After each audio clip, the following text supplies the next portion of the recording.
usahay may kalaay, ang palibot daw dili masabo.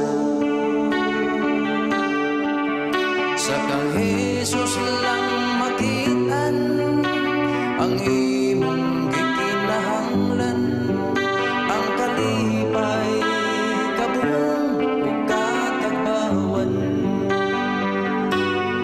Asa na, o asa na, ikaw karon gipangita na. Asa na, o asa na, mahal ikaw o gihigugma na. Ang kinabuhi mo sama sa bula, ang iyang kahumo nangalimyon.